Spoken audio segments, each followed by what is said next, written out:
World-class faculty, cutting-edge labs, and immersive learning. A vibrant campus life beyond the classroom. SGT University, nurturing future leaders. America के राष्ट्रपति Donald Trump लगातार अपनी दादागिरी दिखाते हुए भारत पर टैरिफ लगा रहे हैं।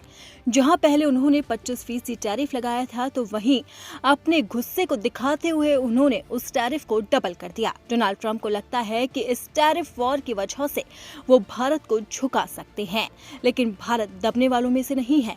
जब डोनाल्ड ट्रंप ने एक बार फिर से टैरिफ बढ़ाने का ऐलान किया, तो मोदी सरकार ने भी उन्हें करारा जवाब दिया और साफ तौर पर कह दिया कि भारत अपनी स्वतंत्र विदेश नीति से पीछे नहीं हटेगा।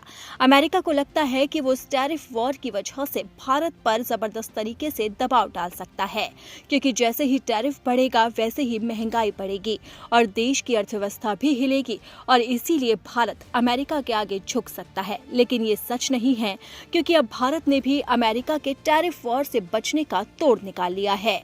विशेषज्ञ बताते हैं कि इस टैरिफ वॉर से बचने के लिए भारत के पास कई तरह के विकल्प मौजूद हैं। हालांकि इस टैरिफ वॉर की वजह से भारत को कुछ परेशानियां जरूर झेलनी होगी। तो सबसे पहले बात करते हैं कि भारत पर इस टैरिफ वॉर का क्या असर पड़ने वाला है।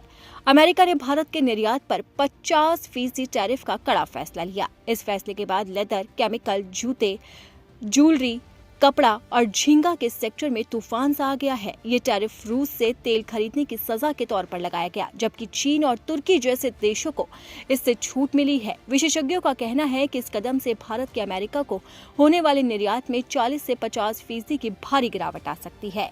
2024-25 में भारत और अमेरिका के बीच में 131.8 अरब डॉलर का व्यापार हुआ। इसमें भारत का निर्यात 86.5 अरब डॉलर और आयात 45.3 अरब डॉलर रहा। लेकिन अब ये नया टैरिफ भारत के प्रमुख निर्यात क्षेत्रों के अंदर बहुत गहरी चोट पहुंचा सकता है। कपड़ा, ज्वेलरी, झींगा, चमड़ा, रसायन और मशीनरी जैसे क्षेत्रों पर इसका सबसे ज्यादा असर होगा। अमेरिकी राष्ट्रपति डोनाल्ड ट्रंप ने इससे पहले भी 6 अगस्त को 25% अतिरिक्त टैरिफ लगाने की घोषणा की थी। ये टैरिफ 7 अगस्त से लागू हो गया। इसके बाद 27 अगस्त से एक और टैरिफ जोड़ दिया जाएगा। इससे भारत पर कुल टैरिफ 50% हो जाएगा। ये मौजूदा आयात शुल्क के अतिरिक्त होगा। थिंक टैंक GTRI के मुताबिक इस टैरिफ से ऑर्गेनिक रसायनों पर 54%, कॉर्पोरेट पर 52%, परिधान पर 60% और ज्वेलरी पर 52% तक अतिरिक्त शुल्क लगेगा। इससे भारतीय सामान अमेरिकी बाजार में बेहद महंगे हो जाएंगे। कोलकाता के समुद्री खाद्य निर्यातक योगेश गुप्ता ने कहा है कि भारतीय झींगा पहले से ही 2.49% एंटी डंपिंग और 7.77% काउंटर वेलिंग ड्यूटी झेल रहा है। अब 25% अतिरिक्त टैरिफ के साथ कुल शुल्क 33.26% हो जाएगा। भारतीय कपड़ा उद्योग संघ CITI ने इस टैरिफ को कपड़ा निर्यात के लिए बड़ा झटका बताया। अमेरिका भारत का सबसे बड़ा कपड़ा और परिधान निर्यात बाजार है। ये बाजार 10.3 अरब डॉलर का है। CITI ने कहा है कि ये टैरिफ भारतीय निर्यातकों की प्रतिस्पर्धी क्षमता को कमजोर करेगा। इस तरह ही कमा ज्वेलरी के MD कोलिन शाह ने बताया है कि ये टैरिफ भारत के 55% निर्यात को सीधे प्रभावित करेगा। कानपुर की ग्रोमरो इंटरनेशनल लिमिटेड के MD यदवेंद्र सिंह ने सुझाव दिया है कि निर्यातकों को अब नए बाजार तलाशने होंगे ताकि निर्यात की रफ्तार बनी रहे।